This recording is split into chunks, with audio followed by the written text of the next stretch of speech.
بسم الله الرحمن الرحيم ألهاكم التكاثر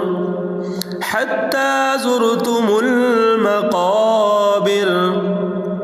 كلا سوف تعلمون ثم كلا سوف تعلمون كلا لو تعلمون علم اليقين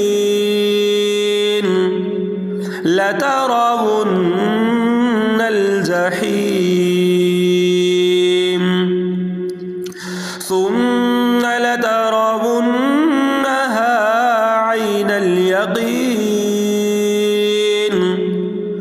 ثم لتسألن يومئذ